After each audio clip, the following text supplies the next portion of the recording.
This video is for educational purposes only, not medical advice. Always consult your doctor before making any dietary or lifestyle changes. Let me guess. You have a small container of yogurt in your fridge right now. Probably low fat, maybe strawberry or vanilla. You eat it every morning because someone, a doctor, a magazine, a television commercial, told you it was good for your gut. And you believe them, because why would you not? Here is the thing nobody told you. That little container you have been faithfully eating every morning, it contains 2 strains of live bacteria. 2. The fermented drink that Abraham set before 3 angels in the book of Genesis contains over 30 strains versus 2. And after 60, when your gut microbiome is already losing diversity every single year, that gap is not a small detail. That gap is the whole story. Stay with me. Because by the end of this, you are going to look at that little container very differently. And if you are new here, subscribe to Ancestral Facts. Every week we find what the ancient world knew and what your body still needs. Here is a question worth sitting with for a moment. When was the last time your digestion actually felt good? Not fine, not manageable, actually good? If you are struggling to remember, you are not alone. And if you assumed it was just what getting older feels like, you were told the wrong story. After 60, your gut microbiome changes dramatically. The diversity of beneficial bacteria in your digestive system, the ecosystem that regulates your immune function, your mood, your energy, your ability to absorb nutrients, begins to shrink. Research published in the journal Nature found that microbiome diversity drops significantly after 65. Lower diversity is linked to more inflammation, weaker immune response, and slower digestion. Your gut affects your brain, your sleep, your energy, your joints, your ability to actually use the nutrients from everything else you eat. And the solution most people have been handed is a small container of 2-strain yogurt with strawberry flavoring, the sugar in which, by the way, feeds exactly the bacteria you are trying to crowd out. But let us not get ahead of ourselves. In Genesis chapter 18, Abraham is sitting at the entrance of his tent when 3 visitors appear. He rushes to prepare food for them. Among the things he sets before them, alongside fresh bread and a roasted calf, is what the Hebrew calls chima. Most Bibles translate this as butter or curds. But biblical scholars and food historians agree that what Abraham served was fermented milk, a cultured dairy product that had been sitting in clay vessels in warm air, transforming and developing billions of living organisms over days. This was not yogurt from a factory. This was something alive. And Abraham was not alone in this. In Judges chapter 5, Jael offers fermented milk to a visiting general. In the Song of Solomon, the beloved is compared to the richness of cultured dairy. Fermented milk was woven into daily life across the ancient Near East, from Egypt to Mesopotamia to the hills of Galilee. Here is what is interesting, though. The fermented milk of the ancient world was not made in a controlled environment with 2 selected strains optimized for shelf life. It was made in clay vessels, inoculated with wild cultures, to ferment in warm air for days at a time. The result was something far more complex than what you find in the dairy aisle today, something much closer to what we now call kefir. And here is where it gets good. Stay with me. Modern yogurt, the kind in every supermarket, the kind your doctor probably recommended, is made with exactly 2 bacterial strains, Lactobacillus bulgaricus and Streptococcus thermophilus, selected for consistency, flavor, and above all, shelf life. Kefir is made from a living grain culture that contains between 30 and 50 strains of bacteria and yeast. 30 to 50 versus 2. A randomized controlled trial published in the journal Nutrients in 2021 found that kefir significantly increased gut microbiome diversity in older adults compared to regular yogurt. Not a little more diverse. Significantly more diverse. A separate study published in Frontiers in Nutrition found that kefir was associated with reduced markers of intestinal inflammation in adults over 65. And then there is kefir, a compound produced by the bacteria during kefir fermentation that acts as a prebiotic.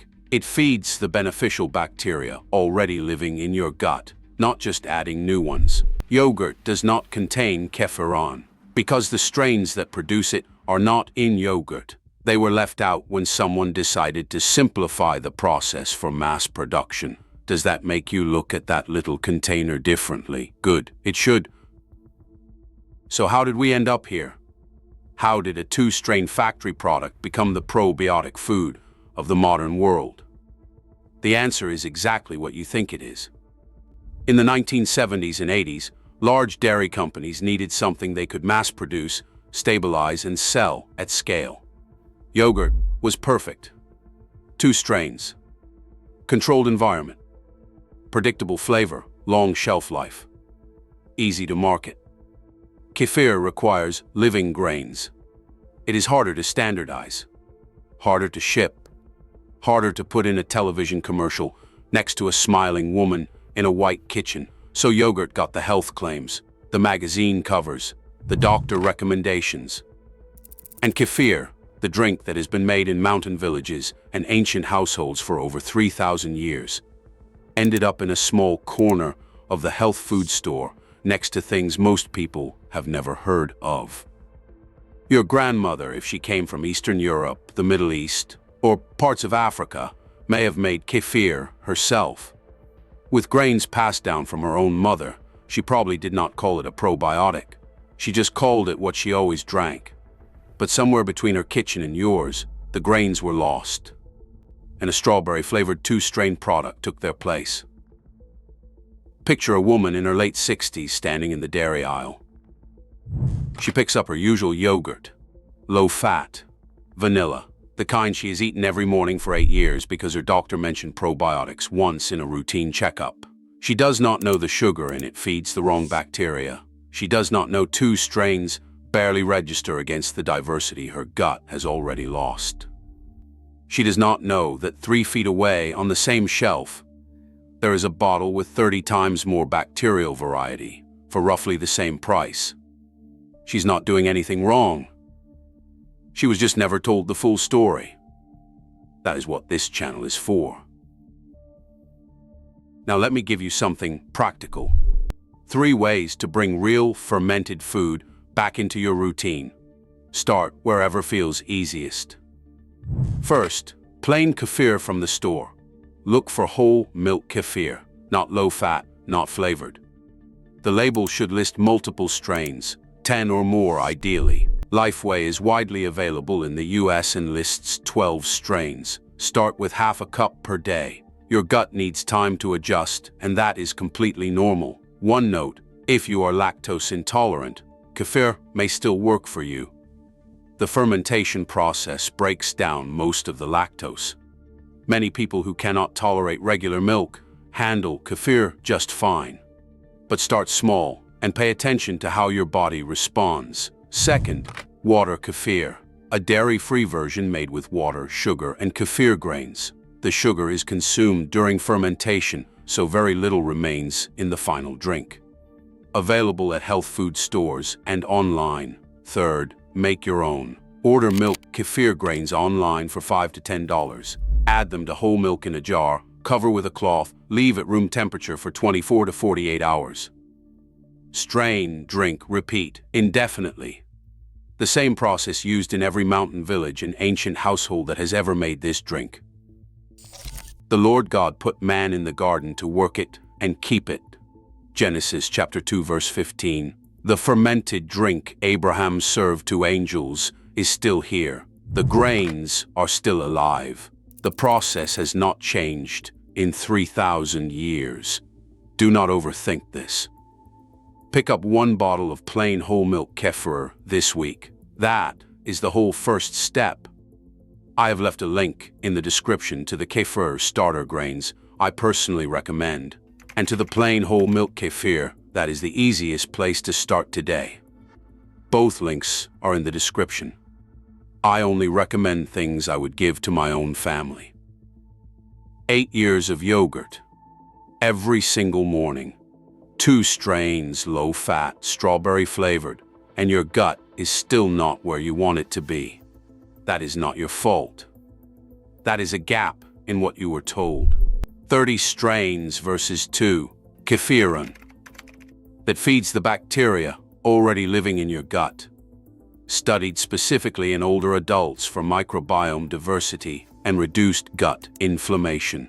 Abraham knew, the ancient world knew, and somewhere between their clay jars and your refrigerator, the knowledge got replaced by a product with a smiling woman on the label. The grains are still alive. The fermentation still works. It has been here the whole time. Subscribe to Ancestral Fix, because next time we look at a biblical grain that supported healthy blood sugar for thousands of years before insulin was ever discovered. Almost nobody over 60 is eating it, and it costs less than the bread you already buy. The jar is still waiting. Go fill it.